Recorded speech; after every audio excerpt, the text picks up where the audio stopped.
انسان کو پیدا کیا اور اس کو عقل دی. اس عقل کی وجہ سے انسان نے اس زمین میں بہت سی چیزوں کو ایکسپلور کیا اور دنیا میں زندگی گزارنے کے اس نے بہت سے طریقے سیکھے. اس زندگی میں ہم بہت سے کام کرتے ہیں، بہت سی ہماری ضروریات ہیں، اور ان کو ہم پورا کرنے کے لیے طرح طرح کے طریقے آزماتے ہیں، اور ان میں جو بیسٹ پریکٹسز ہوتی ہیں ان کو اختیار کر لیتے ہیں. ہماری ضرورت ہے کھانا پینا، تو آپ دیکھیں کہ اس میں کتنی ورائٹی ہے اور کتنے طریقے ہیں. اور اب جو کہ دنیا سمٹ گئی ہے ٹیکنالوجی کی وجہ سے، تو لوگوں نے ایک دوسرے سے بھی بہت کچھ سیکھا، مشرق نے مغرب سے، مغرب نے مشرق سے. جس ملک میں بھی جائیں ہر طرح کے کھانے اویلیبل ہیں. اسی طرح لباس کے معاملے میں، اسی طرح ہاؤسنگ کے معاملے میں، یعنی بہت ساری چیزیں ہیں جو انسانوں نے اپنی عقل استعمال کر کے، اپنی صلاحیتوں کو استعمال کرتے، ترقی کرتے کرتے اپنی صرف ضروریات نہیں بلکہ اپنی خواہشات کو بھی پورا کرنے کے بہت سے طریقے نکال لیے ہیں.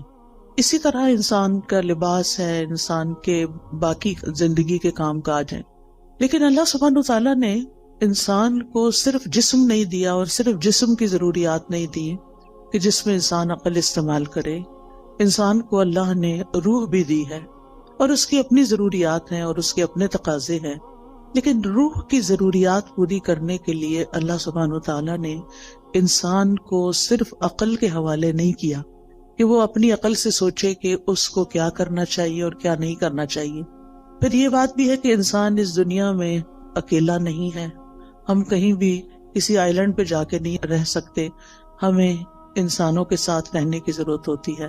پھر ان انسانوں کے ساتھ کیسے معاملہ کرنا چاہیے، ان کو ہم کیسے خوش رکھ سکتے ہیں، وہ ہمیں کیسے خوش رکھ سکتے ہیں. ہماری ان تمام ضروریات کو پورا کرنے کے لیے، یعنی ہماری روح کی ضروریات، ہماری انسانوں کے ساتھ معاملہ کرنے کی ضروریات، اور اسی طرح دیگر کچھ اور ضروریات بھی ایسی ہیں کہ جن کو انسان صرف اپنی عقل کی بنا پہ پورا نہیں کر سکتا. اس کے لیے اللہ سبحانہ وتعالیٰ نے رسول بھیجے، ان پر کتابیں بھیجی. رسولوں نے انسانوں کو جینے کا ڈھنگ سکھایا، اچھے برے کا فرق بتایا، عقل کی رہنمائی کی، اور انسانوں کو خوشگوار زندگی بسر کرنے کا طریقہ سکھایا. عام طور پر انسان کی غلط فہمی رہی ہے، اور وہ یہ سمجھتا رہا ہے کہ اگر اس کی خواہشات پوری ہو جائیں گی تو اس کو ایک خوشگوار زندگی مل جائے گی، تو خوش ہو جائے گا. اسی لیے ہم دیکھتے ہیں کہ ہم اپنی خواہشات کی تکمیل میں بھاگ دوڑ کرتے ہیں، لیکن کچھ ہی عرصے کے بعد ہمیں پتہ چلتا ہے کہ جو کچھ ہم زندگی میں چاہتے تھے وہ سب کچھ تو مل گیا، پر دل اب بھی خوش کیوں نہیں؟ تو کس چیز کی کمی ہے؟ وہ اندر ایک ویکیوم سا کیوں ہے، ایک خلا کیوں ہے، ایک اداسی سی کیوں ہے، ایک بے اطمینانی اور بے سکونی سی کیوں ہے؟ وہ کیسے دور ہوگی؟ اس کے لیے انسانوں نے اپنے اپنے طریقے ایجاد کیے اور اپنے طریقوں سے اس ضرورت کو پورا کرنے کی کوشش کی، لیکن ناکام رہا. ہاں، اللہ کے وہ سمجھدار بندے جنہوں نے پیغمبروں کی بات کو مان لیا اور اس کے مطابق اپنی زندگی کو ڈھال لیا، اور اللہ سبحانہ تعالیٰ کو پہچان لیا اور اس کے بندے بن کے رہے، تو انہوں نے اپنی زندگی کو بھی خوشگوار بنا لیا. اور پھر انہوں نے یہ جان لیا کہ زندگی صرف یہ نہیں ہے، یہ تو ایک امتحان کے لیے، زندگی تو اس کے بعد شروع ہوگی. لہٰذا انہوں نے اس زمین پر وہ کام کیے کہ جس سے ان کی دنیا بھی سنورے اور عاقبت بھی سنورے. بہرحال آج میں کچھ وہ باتیں آپ سے کروں گی کہ جس سے آپ کو اس دنیا میں اچھی سی زندگی بسر کرنے کے کچھ اصول، کچھ ضابطے ہاتھ آئیں، تاکہ ہم یہاں بھی سکون سے زندگی بسر کر سکیں، اور بحیثیت مسلمان چونکہ ہمارا ایمان ہے کہ مرنے کے بعد ہم دوبارہ اٹھائے جائیں گے. جیسے اللہ تعالیٰ نے پہلی دفعہ پیدا کیا، اس کے لیے کچھ مشکل نہیں کہ وہ ہمیں دوبارہ بھی پیدا کر دے. یعنی دوبارہ کی زندگی کا ثبوت کیا ہے؟ پہلی دفعہ پیدا ہونا. یہ زندگی دلیل ہے اس بات پر کہ مرنے کے بعد ایک اور زندگی بھی ہو سکتی ہے، اور ہم سب دوبارہ اٹھائے جائیں گے. اور جب اٹھائے جائیں گے پھر اللہ تعالیٰ کے حضور پیش کیے جائیں گے، اور پھر ہمارے اعمال تولے جائیں گے، اور پھر اس کے مطابق ہمارا ٹھکانہ بنے گا. کچھ لوگ جنت میں جائیں گے، کچھ جہنم میں جائیں گے. جنت میں جانے والوں کے بھی درجات ہیں اور جہنم میں جانے والوں کے بھی درکات ہیں. عربی زبان میں درجہ کہتے ہیں جو اوپر کو چیز جاتی ہے، اور درک کہتے ہیں جو نیچے کو جاتی، کہ ان المنافقین فی الدرک الاسفل، یعنی سب سے نچلے گڑھے میں منافق ہوں گے۔ تو کچھ لوگ جنت میں جو جائیں گے، جنت میں بھی ان کے درجات ہوں گے۔ جنت کے بارے میں ایک روایت میں آتا ہے کہ اس کے 100 درجے، کچھ لوگ پہلے درجے پہ ہوں گے، کچھ 20ویں پہ ہوں گے، کچھ 30ویں پہ، اور کچھ آخری جنت الفردوس میں ہوں گے۔ اور یہ درجات کس بنا پر ہوں گے؟ قرآن مجید میں آتا ہے لِكُلٍّ دَرَجَاتٌ مِّمَّا عَمِلُوا، ہر ایک کے درجات ہیں اس کے مطابق جو انہوں نے عمل کیے، یعنی جیسے عمل ہوں گے، جتنے عمل ہوں گے، اس کے مطابق درجہ ملے گا۔ دنیا میں بھی انسان جیسے جتنی کمائی کرتا ہے، محنت کرتا ہے، کام کرتا ہے، اتنا مال اکٹھا کر لیتا ہے۔ عمل کا بھی یہی حال ہے، جتنا انسان عمل کرتا ہے، کوشش کرتا ہے، اور اس کے مطابق پھر آخرت کے درجات کما لیتا ہے۔ اب یہ ہماری اپنی چوائس ہے کہ ہم اپنے لیے کیا چاہتے ہیں۔ بہرحال خوشگوار زندگی بسر کرنے کا پہلا اصول یہی ہے جو قرآن نے ہمیں دیا ہے، کہ انسان عمل صالح پر، نیک کاموں پر، خیر کے کاموں پر توجہ کرے اور ان کو بجا لانے کی کوشش کرے۔ اس میں ہم سورۃ النحل میں دیکھتے ہیں، آیت نمبر 97 ہے، من عمل صالحا من ذکر او انثى وهو مؤمن فلنحيينه حياة طيبة وَلَنَجْزِيَنَّهُمْ أَجْرَهُمْ بِأَحْسَنِ مَا كَانُوا يَعْمَلُونَ۔ جو کوئی نیک عمل کرے گا، جو بھی کوئی اچھا کام کرے گا، خواہ مرد ہو یا عورت ہو، شرط یہ کہ وہ مومن ہو، وَهُوَ مُؤْمِنٌ فَلَنُحْيِيَنَّهُ حَيَاةً طَيِّبَةً، تو ہم اس کو ضرور عمدہ زندگی بسر کروائیں گے۔ حیات طیبہ، یہ آخرت کی بات نہیں ہو رہی، یہ دنیا کی بات ہو رہی ہے، کہ دنیا میں بھی اس کو ایک اچھی پیور لائف ملے گی، صاف ستھری زندگی ملے گی، اور اس کا تعلق انسان کے ظاہر سے بھی ہے اور انسان کے دل سے بھی ہے۔ اور پھر اس کے بعد وَلَنَجْزِيَنَّهُمْ أَجْرَهُمْ، ان کو ان کے اعمال کا بدلہ بھی ضرور دیں گے، بِأَحْسَنِ مَا كَانُوا يَعْمَلُونَ، اس بہترین طریقے پر جو وہ عمل کرتے تھے، یعنی جس کوالٹی کا، جس درجے کا وہ عمل کرتے ہوں گے، اسی درجے کے مطابق ان کو وہاں بدلہ بھی دیا جائے گا۔ اس لیے ہمارا فوکس اس بات پر ہونا چاہیے کہ ہم اپنی زندگی میں نیک اعمال کی طرف متوجہ ہوں، لیکن نیک اعمال سے پہلے ایمان ضروری ہوتا ہے، یعنی ہمیں اپنے ایمان پر کام کرنے کی ضرورت ہے۔ وہ مؤمن شرط ہے، اگر ایمان نہیں ہے تو آپ دیکھیں اچھے کام تو دنیا میں ہر کوئی کم کوئی زیادہ اچھے کام کرتا ہے، بلکہ بہت سے نان مسلم ایسے ہیں جو شاید مسلمانوں سے بھی زیادہ اچھے کام کر رہے ہوں، انسانیت کی بھلائی کے کام کر رہے ہوں، لیکن وہ فائدہ نہیں دیتے جب تک کہ وہ اللہ کے لیے نہ کیے جائیں اور اللہ پر ایمان لا کر نہ کیے جائیں۔ ایون مسلمان بھی اگر کوئی اچھا کام کرتا ہے لیکن اللہ کے لیے نہیں کرتا تو اس کا فائدہ نہیں ہوتا اس کو۔ اگر وہ اپنا کام دکھاوے کے لیے کر رہا ہے، دوسروں کو خوش کرنے کے لیے کر رہا ہے، تو اس کا وہ فائدہ نہ ہوگا۔ لہذا پہلا کام کیا کرنا ہے ہمیں، کہ ہمیں اپنے ایمان پر کام کرنا ہے۔ ہمیں دیکھنا ہے کہ ہمارا ایمان کس کس چیز سے بڑھتا ہے اور کس کس چیز سے بڑھے گا۔ لہذا بہت ضروری ہے کہ ہم وہ کام کریں جس سے ہمارا ایمان بڑھے۔ اس میں آپ دیکھیں کہ ہم میں سے ہر شخص اپنے دل کی کیفیت کو تو سمجھتا ہے، ہم میں سے ہر ایک کو پتا ہے کہ کس کام کے بعد میری اندر کی فیلنگز اچھی ہو جاتی ہیں، میری اللہ سے محبت بڑھ جاتی ہے، مجھے لوگوں سے کوئی شکوے شکایت نہیں رہتے، مجھے صبر کرنا آ جاتا ہے، مجھے شکر کرنا آ جاتا ہے، مجھے لوگوں کے رویوں سے بے نیازی آ جاتی ہے، دنیا کے غم ہلکے ہونے لگتے ہیں۔ وہ کون سی چیز ہے؟ اس راز کو پائیں۔ جس نے اس راز کو پا لیا وہ کامیاب ہو گیا، کیونکہ بہت سے لوگ بھٹکتے رہتے ہیں اندھیروں میں، سب کچھ جاننے کے باوجود بھی ان کو یہ نہیں پتا چلتا کہ ان کے دل کا چین، سکون، اطمینان، خوشی کس چیز میں ہے۔ سب کچھ ہوتے ہوئے بھی وہ پریشان کیوں رہتے ہیں، سب کچھ ہوتے ہوئے بھی کسی چیز کی کمی کا احساس کیوں رہتا ہے۔ لہٰذا ہم میں سے ہر ایک کو مختلف چیزیں ٹرائی کرنی چاہیے، تجربہ کرنا چاہیے، وہ کون سی بات ہے، وہ کون سا کلام ہے، وہ کون سی مجلس ہے، وہ کون سا انسان ہے، وہ کون سی محنت اور کوشش ہے کہ جس کے بعد مجھے ایک سیٹسفیکشن نصیب ہوتی ہے، اور جس چیز کے بعد آپ کو ملے اس چیز کو پھر دوبارہ دہرانا چاہیے۔ وہ قرآن مجید کا پڑھنا بھی ہو سکتا ہے، وہ اللہ کا ذکر بھی ہو سکتا ہے، وہ بندوں کی خدمت بھی ہو سکتی ہے، اگر یہ سارے کام اللہ کی خاطر ہو رہے ہوں، کسی کو دکھانے کے لیے نہ ہو رہے ہوں۔ وہ صدقہ خیرات بھی ہو سکتا ہے۔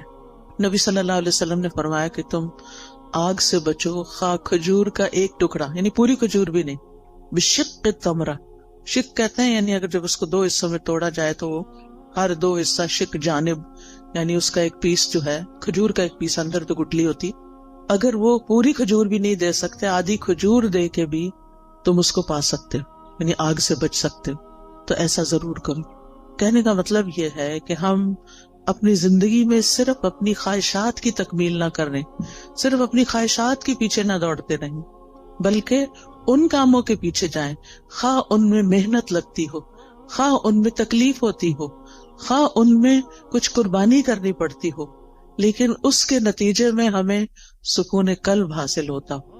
امام ابن تیمیہ نے کہا تھا کہ انسان کے لیے ایک جنت دنیا میں ہے اور ایک آخرت میں ہے۔ جو دنیا کی جنت میں داخل نہیں ہوا وہ آخرت کی جنت میں داخل نہیں ہو سکتا۔ وہ دنیا کی جنت کیا ہے؟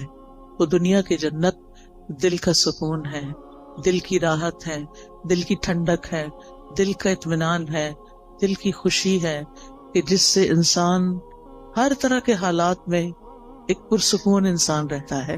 اس کے لیے ہر شخص کو خود محنت کرنا ہے، اور اصول میں نے آپ کو دے دیا کہ اس کی جو ہے وہ ایمان لا کر عمل صالح ہے، نیک عمل ہے، لیکن وہ نیک عمل کیا کیا ہے، ان کا علم حاصل کرنا ضروری ہے کہ کون کون سے کام اللہ تعالیٰ کو پسند ہیں۔ پھر اسی طرح آپ دیکھیے کہ دوسری چیز جو انسان کو خوشی دیتی ہے وہ انسانوں کے ساتھ احسان کا معاملہ ہے، چاہے زبان کے ساتھ چاہے کام کے ساتھ۔ یعنی جب آپ کسی کے ساتھ اچھا بول لیتے ہیں، صرف اس کے ساتھ نہیں جو آپ کے ساتھ اچھی طرح بات کرتا ہے، اس کے ساتھ بھی جو آپ سے اچھی طرح بات نہیں کرتا اور کبھی بھی نہیں کرتا۔ ہم میں سے ہر شخص کی زندگی میں کچھ لوگ ایسے ضرور ہوتے ہیں کہ ہم ان کے ساتھ اچھا کرتے بھی رہیں پھر بھی وہ ویسے ہی رہتے ہیں جیسے وہ ہوتے ہیں۔ لیکن ایسی جگہ پر جب انسان اپنی سیٹسفیکشن کے لیے اچھا کرتا ہے تو مزہ نہیں آتا، لیکن جب اللہ کے لیے کرتا ہے تو اس کا دل خوش ہو جاتا ہے کہ میں نے وہاں نیکی کی، میں نے اس کے ساتھ نیکی کی جس سے مجھے کوئی جواب نہیں ملنا۔ لہذا قولوا للناس حسنا، لوگوں سے جب بھی بات کریں، چاہے آپ کے ملازم ہوں، چاہے آپ کے رشتہ دار ہوں، چاہے آپ کہیں کام کرتے ہیں تو آپ کے کولیگز ہوں، چاہے آپ کہیں پڑھاتے ہیں تو آپ کے شاگرد ہوں، کوئی بھی ہو، بڑوں کے ساتھ پھر بھی انسان عزت کا اور احترام کا ایک معاملہ کرتا ہے، لیکن عموماً اپنے جیسوں کے ساتھ پھر ویسا ہی کرتا ہے جیسے اس کے ساتھ کیا جا رہا ہوتا ہے، اور اس کو ہم جسٹیفائی بھی کرتے ہیں۔ ہم یہ کہتے ہیں وہ بھی تو کرتا ہے نا، وہ بھی تو ایسے ہی کرتا ہے، ایسے کو تیسا ہی ہونا چاہیے۔ یہ اصول ہم نے خود بنا لیا، ایسے کو تیسا، یہ قرآن سے ٹکراتا ہے۔ ایسے کو تیسا نہیں، جو برا کرے ہمیں کیا تعلیم دی گئی ہے کہ ہم اس کے ساتھ اچھا کریں۔ ادفع باللتی ہی احسن، برائی کو اس طریقے سے دور کرو جو زیادہ اچھا طریقہ ہو۔ تو انسانوں کے ساتھ احسان بات کے ذریعے بھی، کوئی اچھی بات ان کو بتائیں، کوئی اچھا مشورہ دیں، اگر ان کو کوئی پریشانی ہے یا ان کو کسی بات میں کوئی مشکل پیش آئی ہوئی ہے تو ان کی اس مشکل کا حل تلاش کرنا۔ تو زبان کے ذریعے آپ کسی کو تسلی دے سکتے ہیں، کسی کا دل خوش کر سکتے ہیں، تو یہ احسان کا معاملہ ہے۔ اور دوسرا، عمل کے ساتھ، کام کے ساتھ، جن لوگوں کے ساتھ ہمارا دن رات کا انٹریکشن ہوتا ہے، ہمیں یہ معلوم ہوتا ہے کہ ان کی ضروریات کیا ہیں، ان کے وہ کون سے کام ہیں جو میں کر سکتی ہوں، میں کہاں ان کے کام آ سکتی ہوں، اور پھر جب آپ وہی کام کرتے ہیں تو آپ کو خاص خوشی نصیب ہوتی ہے۔ ایک خوشی انسان کو اپنی خواہشات کی تکمیل سے ہوتی ہے کہ جو لوگ آپ کو اچھے لگتے ہیں، آپ ان کے لیے کچھ کرتے ہیں تو آپ کو بہت اچھا فیل ہوتا ہے، تو وہ بھی ایک خوشی ہوتی ہے، لیکن وہ دراصل آپ اپنی خواہش پوری کر رہے ہوتے ہیں۔ لیکن ایک احسان وہ ہوتا ہے کہ آپ اللہ کی خاطر، للہ، صرف اللہ کو راضی کرنے کے لیے، اور کسی بدلے اور کسی صلے کی کوئی توقع نہیں.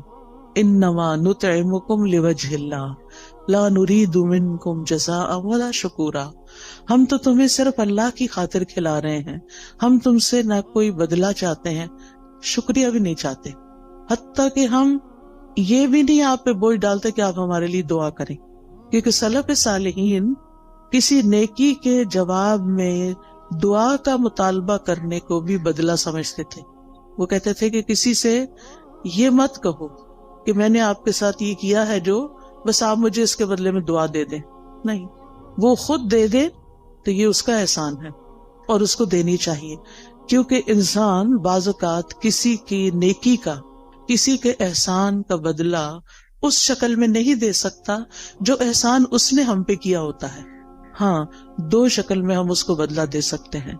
اس کی غیر موجودگی میں اس کی اتنی تعریف کریں، اتنی تعریف کریں کہ دل میں تسلی ہو جائے کہ ہم نے بدلہ دے دیا.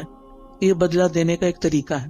مثلاً کسی نے آپ کو پانی پلایا، اب وہ پلا کے تو کہیں چلا گیا، کوئی اجنبی تھا، راہ گزرتے ہوئے آپ سفر کر رہے تھے، آپ کو پیاس لگی، آپ نے کسی سے کہا کہ یہ پانی مجھے دے دو، اس نے دیا، وہ چلا، بات ختم. نہ آپ اس کو جانتے نہ وہ آپ کو جانتے. اب آپ بدلہ کہاں سے دیں گے اس کو؟ وہ تو ایک منٹ کے لیے ٹھہرا بھی نہیں کہ آپ سے شکریہ یا کوئی نذرانہ وصول کرے. اب آپ کی پیاس بجھی تو آپ کے دل سے دعا اٹھی. یہ آپ کا اپنا فرض بنتا ہے کہ آپ اس کے لیے کچھ کریں، اور بہترین چیز آپ کیا کر سکتے ہیں کہ اس کے لیے دعا دے سکتے ہیں، اور پھر اپنی منزل پہ پہنچ کے اس کی تعریف کر سکتے ہیں کہ ایسا اور ایسا شخص مجھے راستے میں ملا کہ جس کی یہ اور یہ خوبیاں تھیں. اور اگر کوئی کسی کو جانتا ہو تو اس وقت بھی. عام طور پر آپ دیکھیں کہ ہم اپنی مجلسوں میں جب بھی کسی کا ذکر کرتے ہیں عموماً نیگیٹو وے میں کرتے ہیں، اچھے انداز میں کم ہی کرتے ہیں اور کم ہی لوگوں کا کرتے ہیں. حتیٰ کہ اپنے والدین کے لیے بھی ہماری زبان سے اچھے الفاظ کم ہی نکلتے ہیں. ان سے بڑھ کے تو ہم پر کبھی کسی نے احسان نہیں کیا. ہم سب سوچیں کہ ہم سب اپنے والدین کا، ان کے تو کئی ایک حقوق ہے نا، ان میں سے ایک یہ ہے کہ ان کی زندگی میں بھی اور ان کے مرنے کے بعد بھی ان کو اچھے الفاظ سے یاد کیا جائے. ہم جب بہن بھائی آپس میں مل کے بیٹھتے ہیں تو اپنے والدین کی کتنی خوبیاں بیان کرتے ہیں، یا اپنے دوستوں میں بیٹھتے ہیں یا ان کے دوستوں کے ساتھ بیٹھتے ہیں تو ان کی کتنی نیکیاں یا کتنے احسان ہمیں تو یاد بھی نہیں رہتا، ہم تو دیکھتے بھی نہیں کہ یہ احسان ہے ان کا. پھر اسی طرح اور لوگ ہوتے ہیں ہماری زندگی میں جنہوں نے ہم پہ احسان کیا ہوتے ہیں. کوئی نانی دادی ہوتی ہے، کوئی اور ٹیچر ہوتی ہے، کوئی رشتہ دار ہوتی ہے، کئی لوگ ہوتے ہیں نا. ایک انسان جب گرو کرتا ہے، بڑا ہوتا ہے، تو کئی لوگوں کا اس میں ہاتھ ہوتا ہے. آپ تنہا کچھ بھی نہیں ہے. آج ہم جو کچھ بھی ہیں اس میں بے شمار لوگوں کا تعاون ہے ہماری شخصیت کو بنانے میں، ہمیں کسی قابل بنانے میں کہ ہم بڑے ہو کر کچھ کرنے کے قابل ہو سکیں. اس میں اس شخص کا بھی ہاتھ ہے جس نے بچپن میں ہمیں انگلی پکڑ کے چلنا سکھایا تھا، ہمیں دانت صاف کرنے سکھائے تھے. بعض اوقات وہ مدر ہوتی ہے، بعض اوقات وہ مدر کی کوئی ہیلپر ہوتی ہے. کتنے بے شمار لوگوں کا ہم پر احسان ہے. ہم سوچے کہ ہم نے اپنے محسنین میں سے کتنے محسنوں کو اچھے لفظوں میں کبھی یاد کیا. اور آپ دیکھیں کہ ہمارے منہ سے جو لفظ نکلتے ہیں نا، ان کا سب سے پہلے براہ راست امپیکٹ خود ہمارے اپنے اوپر پڑتا ہے. جب ہم اچھی بات کرتے ہیں تو اس کا اچھا اثر خود اپنے اوپر پڑتا ہے، آپ اپنا دل خوش ہوتا ہے. اور جب ہم کسی کی بری بات کرتے ہیں یا سنتے ہیں تو اس کا برا اثر آپ کے اپنے اوپر بھی پڑتا ہے. یہ ہو نہیں سکتا کہ آپ اس سے پھر بچ جائیں، کہ آپ کسی کو کچھ سنا دیں. اور سے کوئی شخص کسی کو کوئی گالیاں دے رہا ہے تو یہ تو نہیں ہوتا کہ وہ اٹھا کے صرف اس پہ کچھ پھینک رہا ہے، وہ اپنے آپ کو اپنے کانوں کے ذریعے اپنے دل پہ بھی پھینک رہا ہے. تو ان احسنتم احسنتم لانفسکم، اگر تم اچھا کرو گے تو اپنی ذات کے لیے اچھا کرو گے. انسان جب اچھا کرتا ہے اپنے ہی لیے اچھا کرتا ہے. اسی طرح خوشگوار زندگی بسر کرنے کے لیے بڑا ضروری ہوتا ہے، ایک اچھی زندگی بسر کرنے کے لیے، کہ انسان کسی اچھے کام میں مصروف رہے. ایک تو وہ کام ہوتے ہیں نا جو ہمیں کرنے پڑ جاتے ہیں، جو مجبوری سے ہم کرتے ہیں، ہمارے اوپر وہ ڈال دیے جاتے ہیں. مثلاً آپ بیٹی ہیں، گھر میں رہتی ہیں، تو آپ کی والدہ نے آپ کو کچھ کام کہہ دیے ہیں کہ یہ تم نے کرنے. جیسے ہم اپنے بچوں کے ساتھ کرتے ہیں، کچھ کام بیٹے کے ذمہ، کچھ بیٹی کے ذمہ، کچھ. وہ تو کرنا ہی ہے کہ آپ کا فرض بنتا ہے کہ آپ جس گھر میں رہتے ہیں جہاں سے آپ سارے فائدے اٹھاتے ہیں وہاں آپ پے بیک بھی کریں، کچھ نہ کچھ واپس لوٹائیں، کچھ نہ کچھ اس گھر کی خیر خواہی کریں. لیکن یہ کافی نہیں ہے، یہ تو فرض کے درجے میں ہے نا. جو احسان ہوتا ہے نا وہ فرض سے آگے کی چیز ہوتی ہے، ٹھیک ہے نا. مثلاً حدیث سے جبریل میں احسان کی تعریف کیا کی گئی ہے؟ ان تعبد اللہ کانک تراہ. اب اس میں آپ دیکھیں دو حصے ہیں. ان تعبد اللہ ایک حصہ ہے جو ہم سب کرتے ہیں، کانک تراہ دوسرا حصہ جو احسان کا درجہ ہے. اگر آپ یہ نہیں کرتے کانک تراہ تو آپ صرف عبادت کریں، فرض پورا کریں، ہو گیا. لیکن احسان کے درجے کو نہیں آپ پہنچے. احسان کے درجے کو وہ پہنچتا ہے جو اسے خوبصورت انداز میں نبھاتا ہے. تو اس میں آپ دیکھیے کہ ہم سب اپنی زندگی میں کوئی نہ کوئی ایسا مقصد رکھیں، کوئی نہ کوئی ایسی چیز کریں جو ہمارے روز مرہ کے فرائض سے آگے کی چیز ہو. اس میں ہم کوئی علم سیکھنے کی بات کر سکتے ہیں، کوئی سکھانے کی کر سکتے ہیں، کوئی ایسا ہنر اللہ نے آپ کو دیا ہے کہ جس سے آپ خلق خدا کو کوئی فائدہ پہنچا سکتے ہیں. اور جو لوگ اپنی جوانی میں مصروف زندگی گزارنا سیکھ لیتے ہیں، اپنے وقت کو لغو اور فضول بیکار باتوں سے بچا کر اچھے کاموں میں لگاتے ہیں، ان کا بڑھاپا بڑا خوشگوار ہوتا ہے. میں نے مختلف لوگوں کے بڑھاپے دیکھے ہیں، کچھ کے انتہائی مزریبل کہ رو رو کے انہوں نے وقت کاٹا زندگی کا آخری، اور کچھ کا انتہائی خوشگوار، جن میں سے الحمدللہ میری اپنی والدہ محترمہ تھی. ہم 12 بہن بھائی تھے، انہوں نے 13 بچے جنم دیے، 13واں فوت ہو گیا تھا، لیکن 12 انہوں نے پال کے جوان بڑے کیے اور ان کی تربیت کی، اور وہ ساری زندگی انتہائی مصروف رہی انہی بچوں کی پیدائش اور پرورش اور تعلیم اور شادی اور ان سب چیزوں میں. لیکن اللہ سبحانہ وتعالیٰ نے ان کو کچھ لمبی زندگی دے دی کہ جب وہ 60s کے بعد ان سب کے فرائض سے فارغ ہوئی تو انہوں نے نئے سرے سے تعلیم حاصل کرنا شروع کر دی.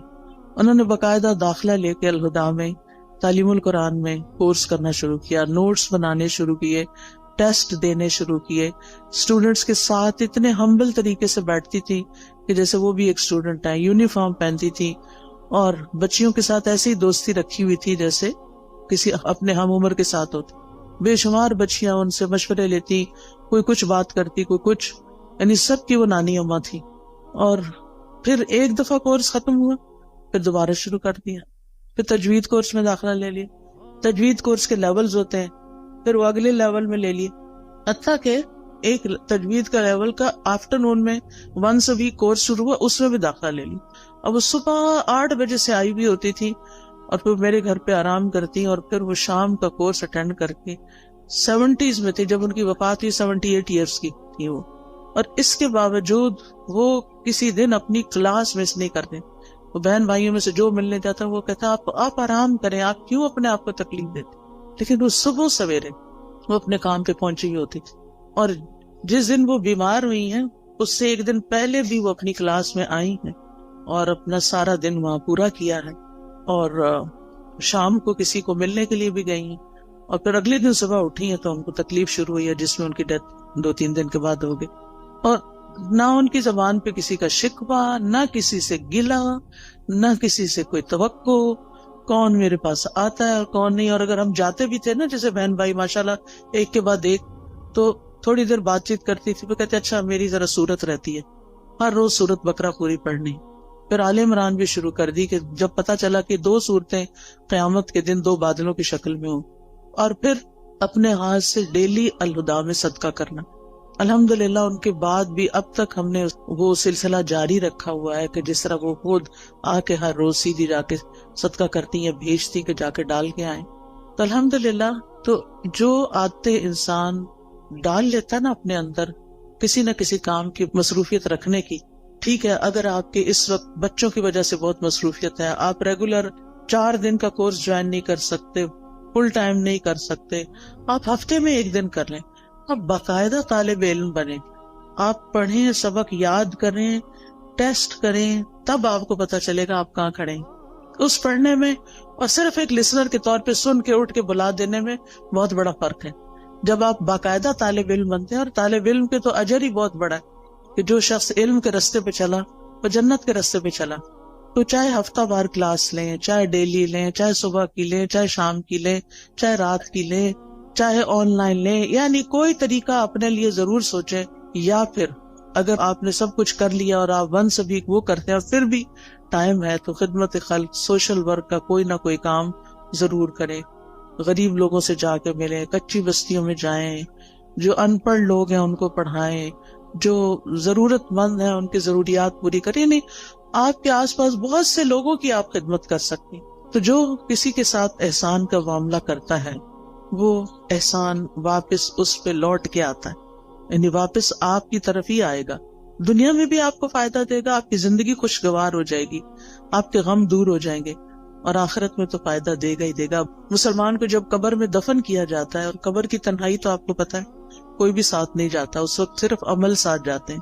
تو نماز اس کے سرانے کی طرف آ جاتی ہے، صدقہ خیرات اس کے، زکوٰۃ دائیں طرف آ جاتی ہے، روزہ بائیں طرف، اور صدقہ خیرات اور دیگر نیکیاں پاؤں کی طرف.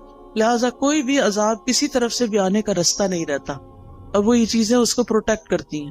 لیکن اگر ان میں ہی کمی ہو اور وہی ناقص ہو، پروٹیکشن والی ویک ہو، تو پھر کون بچانے آئے گا؟ وہاں تو رونا دھونا بھی کام نہیں آئے گا.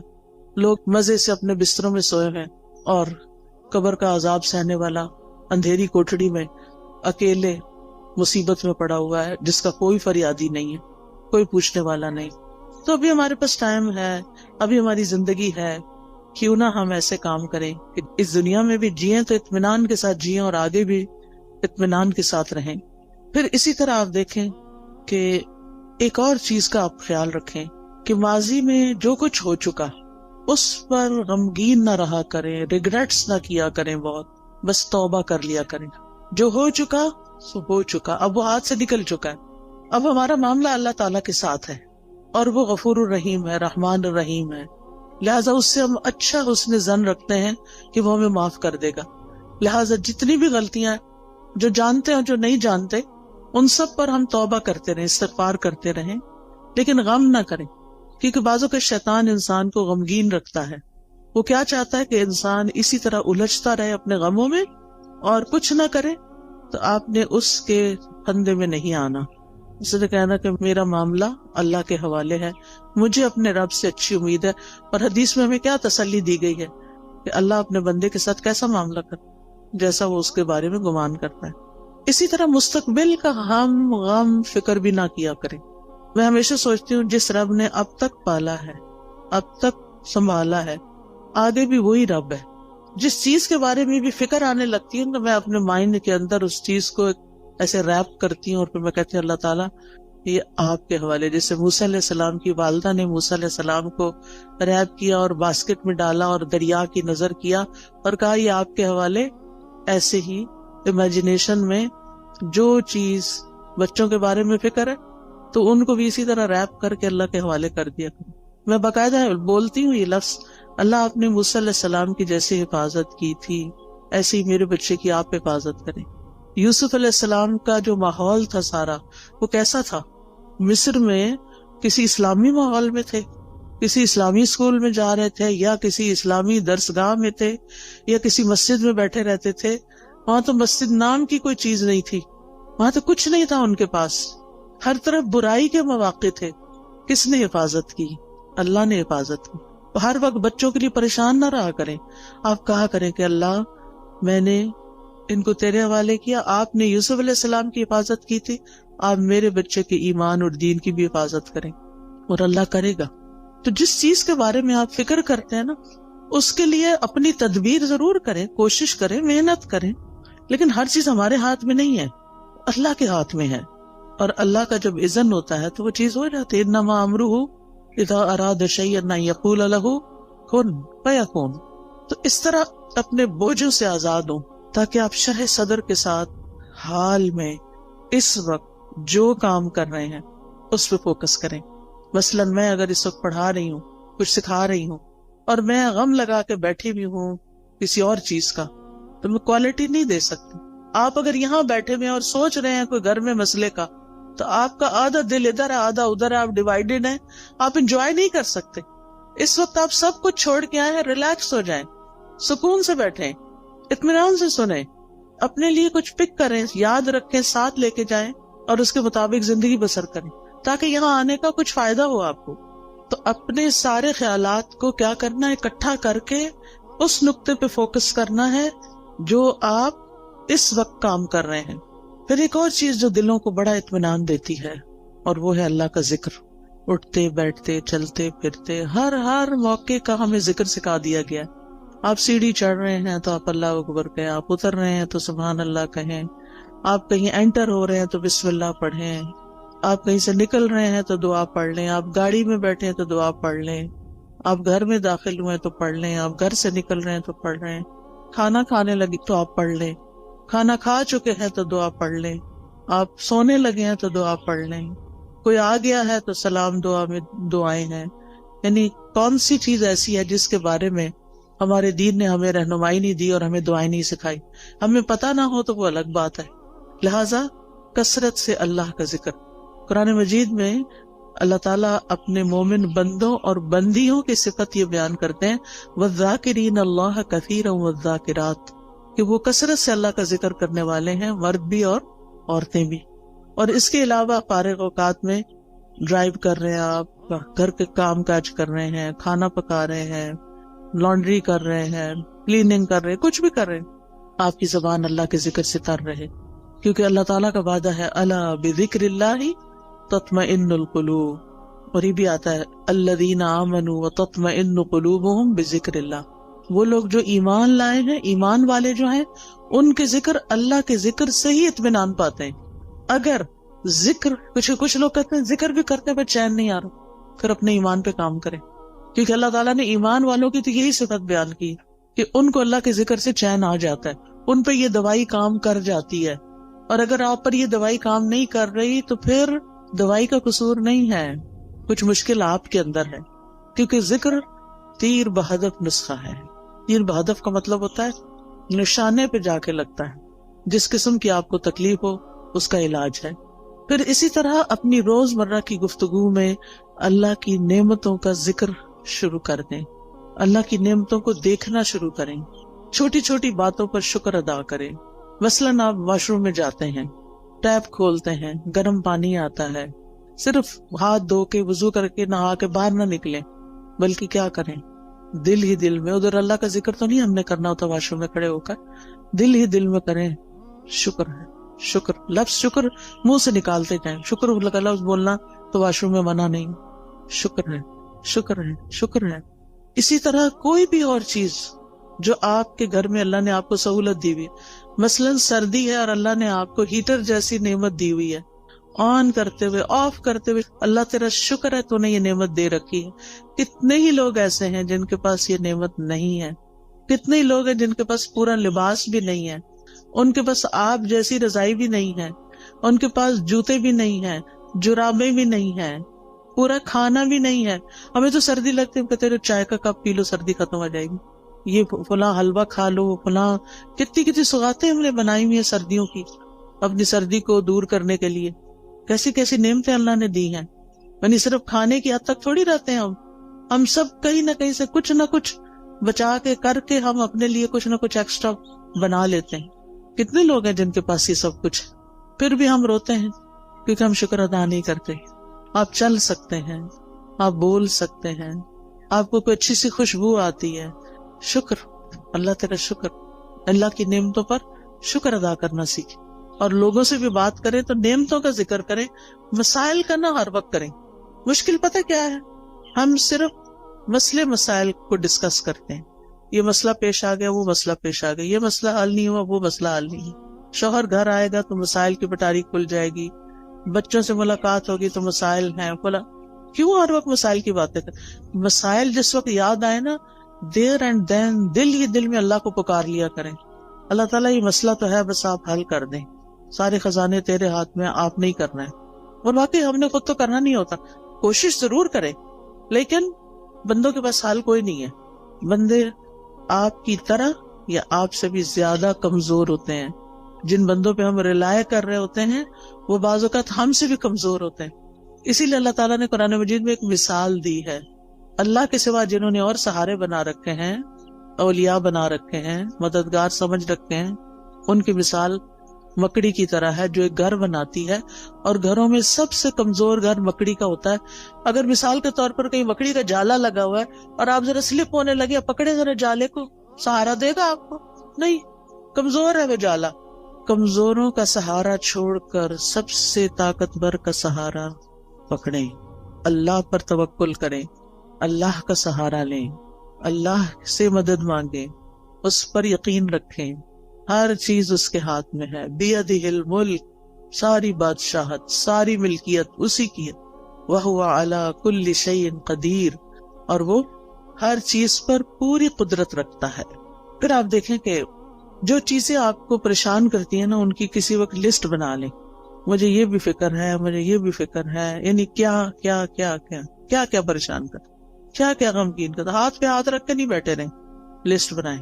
کیا بادر کر رہا ہے، کیوں کر رہا ہے، اس مسئلے کا حل کیا ہے. ٹھیک ہے نا؟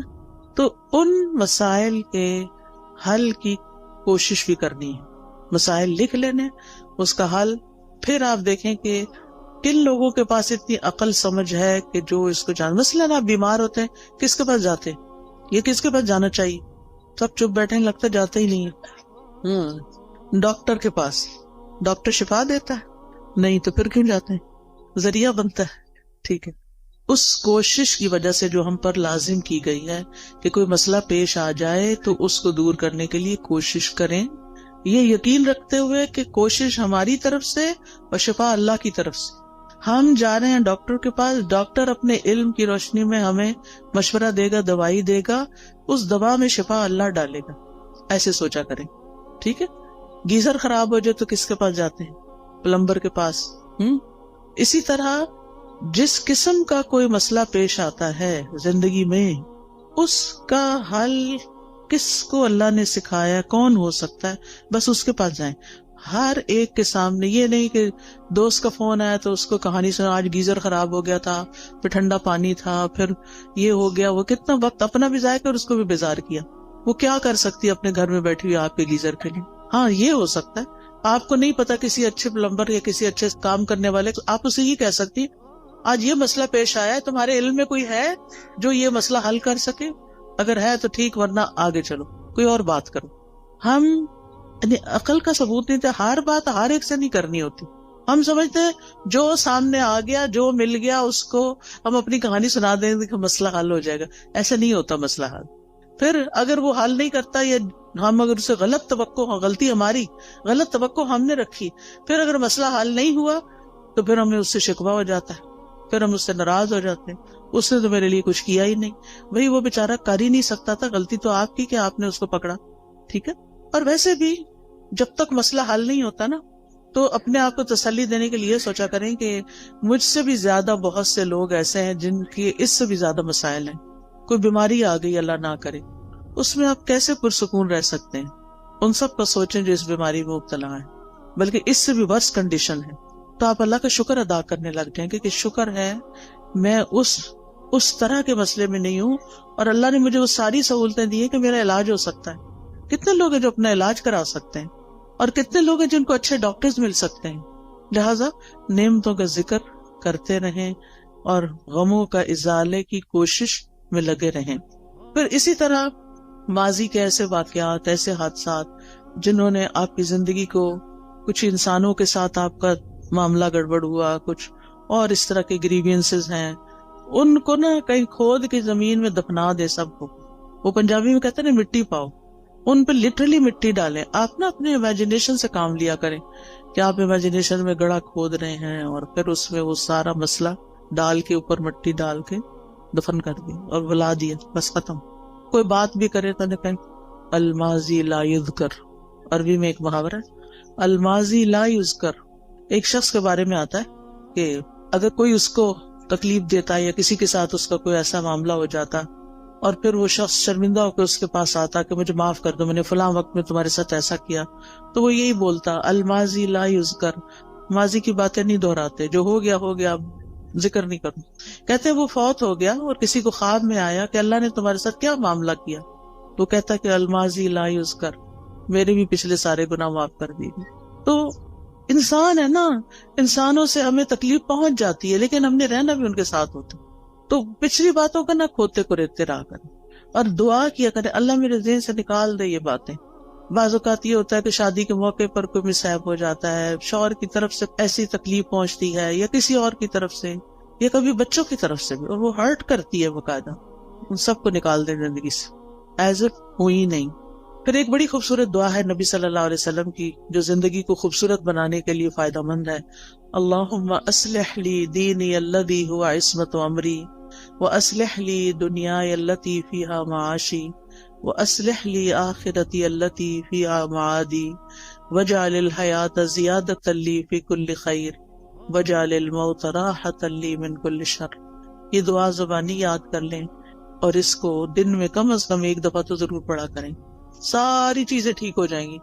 اس میں دین، دنیا، آخرت، ہر چیز کو ٹھیک کرنے کی بات ہے. پھر اسی طرح بعض اوقات انسان اپنے اوپر قابو نہیں پا سکتا، اپنے ہاتھوں مجبور ہوتا ہے، چاہے غصے کا وقت ہو، چاہے غم کا وقت ہو، چاہے خوشی کا وقت ہو. بعض اوقات ہم خوشی میں بھی آپ پہ سے باہر ہو رہے ہوتے ہیں. تو ایسی صورت میں اللہ تعالیٰ سے دعا کیا کریں اللہم رحمتک ارجو فلا تکلنی الی نفسی طرفۃ عین واصلح لی شأنی کلہ لا الہ الا انت. اے اللہ میں تیری رحمت کی امید رکھتی ہوں، تو مجھے میرے نفس کے حوالے ایک آگ جھپکنے کی دیر بھی نہ کرنا، ایک لمحے کے لیے بھی مجھے میرے نفس کے حوالے نہ کرنا، کیونکہ ان النفس لامارۃ بالسوء، یا تو نفس کسی برائی کی طرف لے جائے گا یا نفس کوئی بری بات یاد کر لے گا پچھلی اور اس سے پریشانی کڑی ہو جائے گی. تو لا الہ الا انت، اللہ الہ تو ہی میرا ہے.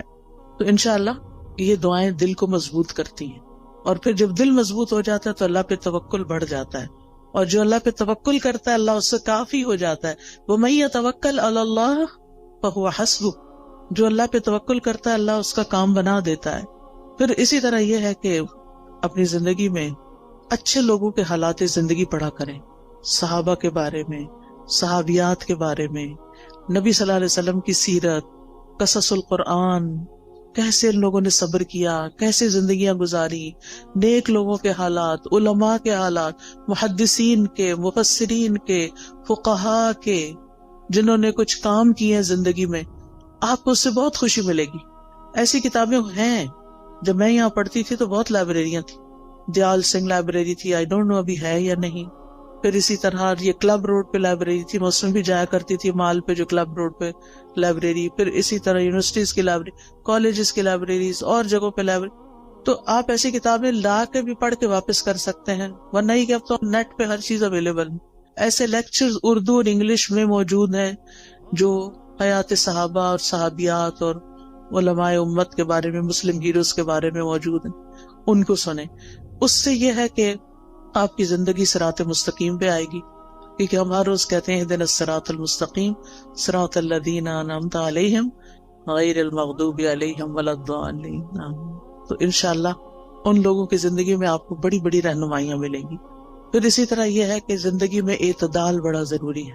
خوشی میں اعتدال، غم میں اعتدال، محبت میں اعتدال، نفرت میں اعتدال، ہر چیز میں توازن اور اعتدال.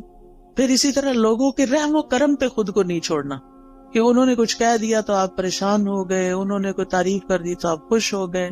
خوشی لوگوں میں نہیں ڈھونڈے، خوشی اپنے اندر ڈھونڈے. within yourself. آپ لوگوں کی مرضی پہ جینا نہ شروع کریں، اللہ کی مرضی پہ جئیں. اب لوگ ایسا لباس چاہتے ہیں تو ہم ویسے بن جائیں. کیوں بن جائیں؟ میرا رب تو کچھ اور چاہتا ہے، لوگ کچھ اور چاہتے ہیں. میں نے تو لوٹ کے رب کے پاس جانا ہے، میں کیوں لوگوں کو خوش کرتی رہوں؟ مجھے تو اپنے رب کو خوش کرنا ہے. اور اسی طرح تمام معاملوں میں. پھر آپ دیکھیے کہ جب آپ کوئی بھی ایسی چیز کریں گے یعنی جو رب کی مرضی کے مطابق ہوگی، رب کی مدد سے ہوگی، رب کی خاطر ہوگی، تو اس چیز میں برکت بہت ہو جائے گی. للہ و باللہ و علی اللہ، اللہ کے لیے، اللہ کی مدد سے اور اللہ پہ بھروسہ کرتے ہوئے. اور پھر یہ کہ اپنے اوپر ناجائز بوجھ نہ ڈالا کریں. مومن اپنے آپ کو ذلیل نہیں کرتا، ایسے فتنوں اور ایسے کاموں میں نہیں پڑتا کہ جن کا وہ بوجھ نہ اٹھا سکے. لہذا جذبات میں آ کے ایسے کام مت شروع کر دے کہ جن کو آپ 2 دن کر کے پھر تھک جائے اور کہ آپ میں نہیں کر سکتے. جو بھی کام شروع کرے بیبی سٹیپ لیں، چھوٹا چھوٹا کریں، پھر آگے بڑھتے جائیں. ورنہ بڑا بھی کام کرنا ہے نا، 1000 میل کا بھی سفر طے کرنا تو 1 قدم سے شروع کریں. اور پھر پہنچ جائیں گے آپ اپنی منزل کو. لیکن زندگی میں چلتے رہیں, کچھ کرتے رہیں. اللہ تعالیٰ ہمیں اس کی توفیق عطا فرمائے. وآخر دعوانا ان الحمدللہ رب العالمین. تو آپ میں سے اگر کوئی کچھ بات کرنا چاہتا ہے تو یو آر موسٹ ویلکم. السلام علیکم استاد جی. وعلیکم السلام. میں پوچھنا چاہتی ہوں کہ آپ جو دعائیں ہمیں بتاتی ہیں, سکھاتی ہیں, تو یہ ہمیں کہاں سے ملے گی, ہم یاد کرنا چاہتے ہیں. جی 2 چیزیں ہیں. اچھا سوال کیا آپ نے, سب کا بھلا ہو جائے گا. مجھے نہیں معلوم یہاں کوئی اسٹال لگا ہوا یا نہیں, لیکن قرآنی اور مسنون دعائیں جو ہیں اور ایاک نستعین, اس کے اندر یہ دعائیں ہیں. اسی طرح اگر آپ کے پاس آئی فون یا اینڈرائیڈ ہے تو اس میں ایپ ہے دعائیں کے نام سے. آپ اگر الہدا انٹرنیشنل ٹائپ کریں نا سرچ میں جا کے, جہاں سے ایپس نکلتی ہیں, تو وہاں الہدا انٹرنیشنل ٹائپ کریں تو وہاں جتنی بھی ایپس ہم نے بنائی ہیں وہ ساری آ جائیں گی. اس میں قرآنی اور مسنون دعاؤں کی ایپ الگ بھی آ جائے گی, سونے جاگنے کی بھی آ جائے گی, اور ایک دعائیں کے نام سے ساری دعاؤں کو اکٹھا کر دیا گیا, وہ بھی آ جائے گی. وہ آپ ڈاؤن لوڈ کر لیں اپنے فون پر, اور جب آپ کا دل چاہے اس کو مارک کر لیں, بک مارک لگا لیں اور اپنی دعائیں پڑھتے رہیں. ٹھیک, اس میں فیوریٹ کا نشان بھی لگا سکتے ہیں. دعائیں تو بے شمار ہیں, جو مجھے ملی سب ڈلواتی گئی. یعنی اس میں یہ کوشش کی کہ کوئی چیز رہے نہیں, جو علم میں آئے وہ رہے نہیں, وہ جمع ہو جائے بس, تاکہ سب کچھ اللہ سے مانگ لیں. خود تو آتا نہیں نا, تو جو رسول اللہ صلی اللہ علیہ وسلم نے مانگی یا نیک لوگوں نے مانگی, ہم بھی وہ مانگ لیں اپنے لیے. تو اس ایپ کو میں بہت انجوائے کرتی ہوں. بس ایسے اوپر کرتے جاؤ اور پڑھتے جاؤ اور دعائیں مانگتے جاؤ اور مانگتے جاؤ. عمرے کی صحیح ختم ہو جاتی ہے, وہ دعائیں ختم نہیں ہوتی. اتنی دعائیں ہیں اس میں الحمدللہ. تو وہ آپ ایپ ڈاؤن لوڈ کر لیجئے. ٹھیک ہے, اور کوئی؟ السلام علیکم. وعلیکم السلام. میرا ایک سوال ہے کہ ابھی آپ نے اچھے طریقے سے بتایا کہ ہماری پرابلمز ہیں, ہماری مشکلات ہیں, اور ان کو ہم نے ڈیل کیسے کرنا ہے. تو آپ گائیڈ کریں پلیز کہ اس وقت جو ہمارے یوتھ ہیں اور اسلام کی جو اس وقت شکل ہے دنیا میں, اس کو ہم کس طرح بہتر طور پہ کر سکتے ہیں, کیونکہ ہم سب مائیں ہیں, ہماری کوشش ہوتی ہے کہ ہم اپنے بچوں کو دین سے محبت اور دین کا جو ابھی آپ نے عقیدہ بتایا وہ ان میں آنا چاہیے. تو تھوڑا سا گائیڈ کریں پلیز, ہم کس طرح اپنے بچوں کو اس فتنوں آپ دیکھیں کہ بچوں کی تربیت کے لیے بہت ساری چیزیں ہیں, بہت سے میرے لیکچرز بھی اس پہ ہیں, لیکن ایک چیز یاد رکھیے, جو ان سے کروانا ہے وہ خود نمونہ پیش کریں. اگر ہم خود کر کے وہ دکھائیں گے ان کو, تو وہ بھی یقین کے ساتھ اس کو کریں گے, اور انشاءاللہ ہمارے کہنے میں بھی وزن ہوگا اور برکت ہوگی, اور انشاءاللہ وہ آگے بڑھ کے کریں گے. ہمیں سے ہر شخص اپنا اور اپنے سے آس پاس کے 10 لوگوں کا ذمہ لے لے کہ ان کی زندگیوں کو قرآن و سنت کے مطابق کرنا ہے, تو آپ دیکھیں کہ بہت جلدی امیج ٹھیک ہو سکتا ہے انشاءاللہ. اس میں کوئی ایسی چیز ہمارے پاس چھو منتر بالکل نہیں ہے کہ جس سے کچھ ہوگا. لانگ ٹرم کام کرنا پڑے گا. جیسے اگر آپ نے مثلا اپنا وزن کم کرنا ہو, کوئی دنیا میں ایسا نسخہ نہیں کہ آپ کوئی چیز کھا لیں اور آپ پتلے ہو جائیں. لمبے عرصے میں کام کر کے اپنا امیج ٹھیک کرنا پڑتا ہے. جی آپ کچھ کہنا چاہیں؟ ہمیں قرآن کی خود بھی تعلیم حاصل کرنی چاہیے. آپ کے آس پاس جو ہے اتنا اچھا سینٹر بنا ہوا ہے, تو اپنی زندگی کا کچھ وقت نکالیں اور یہاں سے آ کے سیکھیں, تاکہ آپ کو اندازہ ہو کہ قرآن آپ کو اپنے بچوں کی تربیت کے کون سے اصول سکھاتا ہے, تاکہ آپ وہ امپلیمنٹ کریں. تو اس کے لیے پہلے علم کا ہونا ضروری ہے. تو یہ پاس ہی آپ کا سینٹر ہے, اس میں ضرور بالکل کوئی آ کے پراپر اس کا انٹروڈکشن کروا دے, کہاں پر ہے. جی السلام علیکم ورحمۃ اللہ وبرکاتہ. جی یہ ہمارا جو سینٹر بنا ہوا ہے, اس میں آفٹرنون بچوں کی کلاسز ہو رہی ہیں, پورے 5 دن ہو رہی ہیں. تو ہم نے فری پک اینڈ ڈراپ بھی دیا ہوا ہے, تو اس میں آپ بچوں کو لائیں.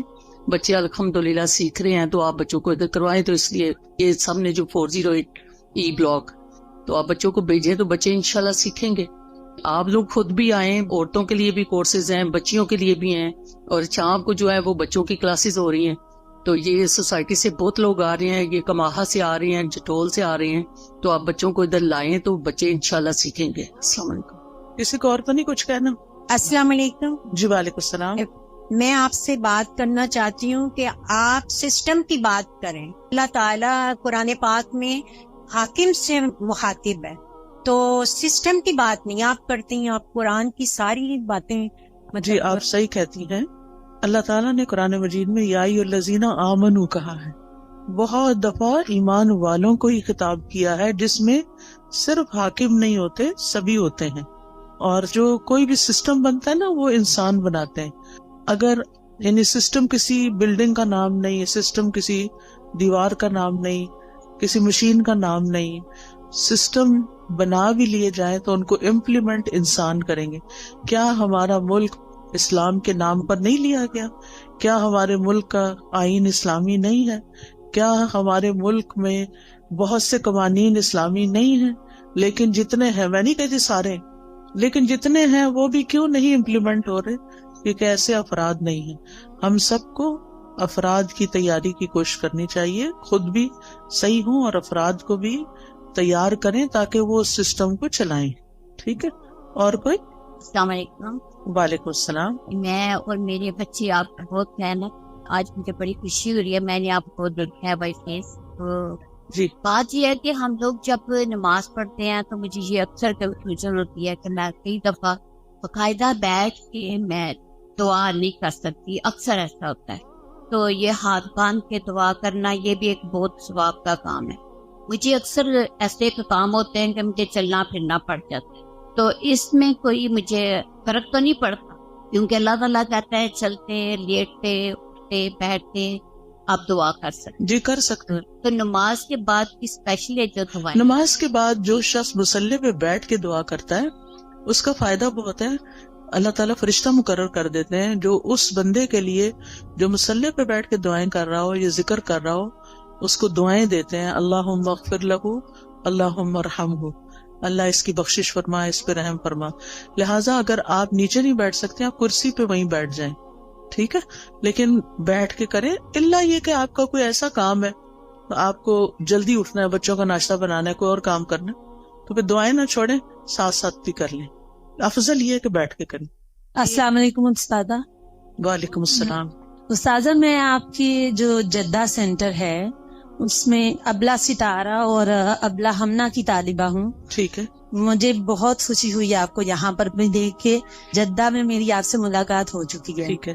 جی، ابھی صدقہ جاریہ کی آپ بات کر رہی تھی تو آپ کے لیے بھی خوشخبری ہے اور میرے لیے بھی الحمدللہ. میری بچیاں مسجد نبوی کی طالبہ ہیں اور آن لائن پڑھتی ہیں وہاں سے. تو آپ ابھی یہ اسمال اسٹیپس کی بات کر رہی تھیں تو میں I used to keep on playing the audio of Asma Huda in my home. الحمدللہ بچہ بھی حفظ کر چکا ہے اور بچیاں بھی کر رہی ہیں. تو جب یہ ان کو سنا رہی تھیں وہاں کی ابلا کو مسجد نبوی کی، اینڈ شی آسکڈ کہ آپ نے اسما ہدا کا سنا ہوا ہے، تو مجھے اتنی خوشی ہوئی. آپ بھی ماں ہیں الحمدللہ، آپ کو بھی ان کی بشارت دنیا میں بھی اللہ تعالیٰ اچھے کام ان سے بھی لے. اور میری بچی کی بھی آواز سن کے انہوں نے کیا کہ یہ وہاں سے پڑھ کے آئی ہیں کہیں. الحمدللہ. جی، بس یہ چھوٹے چھوٹے سے سٹیپس اگر ہم آئے لیں گی تو بالکل کچھ نہ. نہیں، ہم جی بعض اوقات یہ سوچتے ہیں ہمارے پاس ریسورسز نہیں. الحمدللہ ہم ایسے دور میں پیدا ہوئے ہیں کہ ہمارے پاس آن لائن بہت سے ریسورسز موجود ہیں. کوئی بھی نہیں تو بھی ہم تنہا نہیں، بہت کچھ ہے ہم جس سے فائدہ اٹھا سکتے ہیں. السلام علیکم. وعلیکم السلام. ساتھ مجھے کوشچن کرنا ہے، جیسے آج کل بچوں کے ہم لوگ ریلیشنز کے لیے کوششیں کر رہے ہیں. بچوں کی چوائسیز ہوتی ہیں، بعض دفعہ فیملی پریشر ہوتا ہے کہ نہیں یہاں آپ کریں. تو اس میں ہم لوگ کو کیا کرنا چاہیے؟ بعض دفعہ ہوتا ہے ان کی چوائس میں ہم نکاح وغیرہ بھی کر دیتے ہیں، ہوتا ہے کہ چلو جائز طریقے سے آپ ایک دوسرے سے ریلیشن قائم رکھیں. بٹ گرلس کے جو ہوتے ہیں، لڑکیوں کے پیرنٹس وہ پسند نہیں کرتے کہ بچہ بچی زیادہ آپس میں ملیں. اور اس میں پھر وہی ہوتا ہے کہ پرابلمز ہو گئی، کچھ بھی ہو گیا، اور بچہ کی تھوڑے عرصے بعد پتہ چلتا ہے چوائس بدل گئی نکاح کے باوجود کہ جی مجھے یہاں نہیں کرنا، مجھے یہاں کرنا ہے. اس طرح کے ماحول کے کیسے بچوں کو ٹیکل کریں؟ اصل بات یہ ہے نا کہ دین سے دوری کی وجہ سے بہت سارے مسائل ہیں. اللہ کا تقوی نہیں ہے، اللہ کا خوف نہیں ہے، زندگی کو فن بنایا ہوا ہے. اللہ تعالیٰ سمجھ دے. بس جزاکم اللہ خیرن. چونکہ اب میں اس سے زیادہ آگے گئی تو آپ کی نماز لیٹ ہو جائے گی. آپ کو گھر پہنچ کے مغرب وقت پر پڑھنی چاہیے، کیونکہ ان الصلاۃ کانت علی المؤمنین کتابا موقوتا، نماز مومنوں پر وقت کی پابندی کے ساتھ فرض کی گئی ہے، تو اس کا اہتمام کیجیے.